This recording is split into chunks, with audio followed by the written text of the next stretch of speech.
Hey, good morning, Black Oak family. Ryan Ledden, president of Black Oak Asset Management, coming to you again with another edition of Breakfast with Black Oak. Sorry, last week it was a holiday weekend ish with July 4th, and had things going on with the family. I was actually at a track meet all weekend, so didn't do my Breakfast with Black Oak last week. So, again, want to welcome all my consistent people that continue to tune in to my Friday morning videos and any new clients that we have.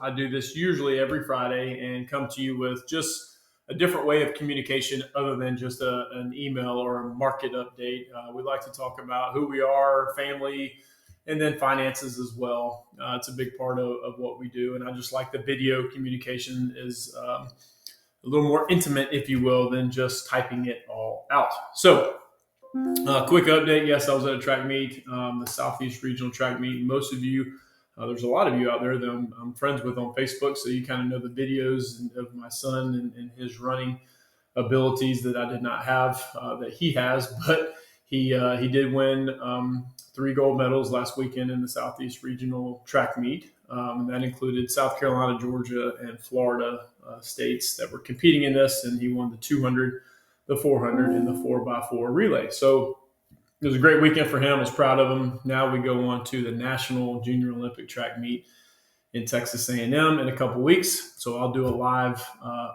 breakfast with Black Oak there in a couple weeks. But we will be there the last week of July.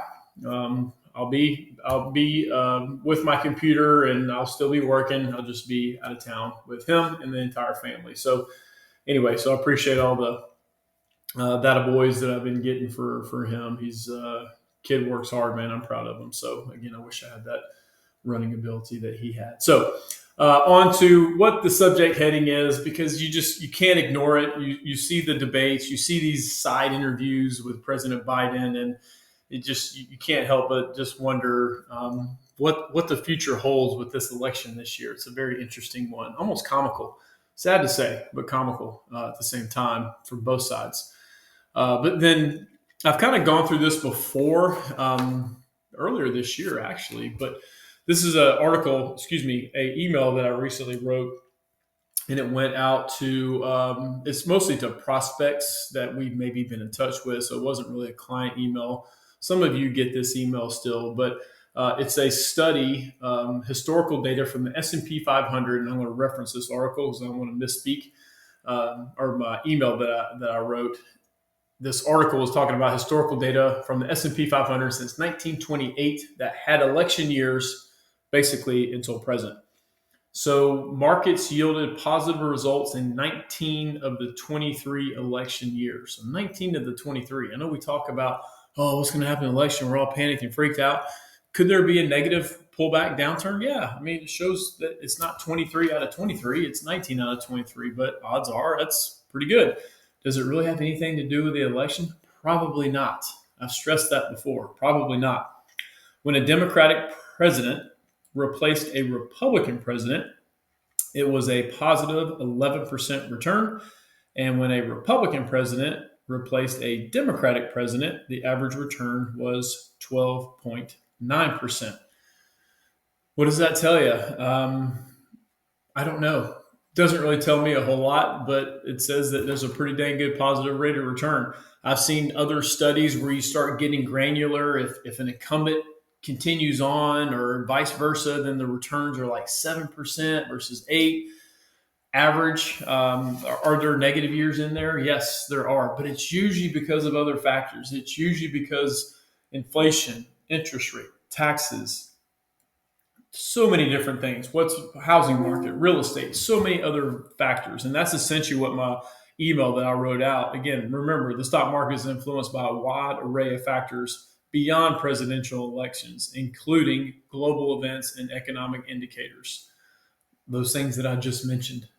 So there's volatility. The fact is, there's really no rhyme or reason usually in a presidential election. But I get it. Everyone says, well, this year's different because we had two interesting candidates. There's always been interesting candidates. So we were talking in our office the other day. There was it was a South Park episode, and it was making fun of Gore and Bush, and it was basically making fun of them. but you could almost take that skit and transplant it into today's world with the two that we have going back and forth with one another. I mean, it's unbelievable. So South Park is just, I guess they're brilliant in their writing and prophetic at the same time. So again, diversify, have reviews with us, stay informed, but don't make any knee-jerk reaction decisions on things because of what news headlines say. Most of the time it is clickbait. So again, I like informed, educated clients, but again, we don't act on emotions and whims. That's where we come into play and help you guys out. So again, this article, yeah, what does it tell us? That, hey, returns have been pretty good, but we don't know what they're exactly going to be. So again, my point is this election is not going to change your life. You deal with your family, your work, your friends. That's your world that you can control. You can't control what goes on in DC. So why worry about it? Is there going to be some ups and downs because of this election? Sure, there always is. But don't put too much weight into the election. Again, it's a whole variety of other factors that go on, and it's not the two people that are going head to head. And who knows what's going to happen between now and then? Maybe it won't be those two going head to head. Maybe it'll be other people because of all the banter that's going back and forth, and even the Democratic Party not as many supporting Biden. So who the heck knows what's going to happen? But stay in your lane, stay in your world, focus on what you can control. And it's not the election, and it's surely not the stock market. But again, that's what we're here for, to help out with those things and talk through those things. All the best, and we will see you next Friday. Enjoy the weekend.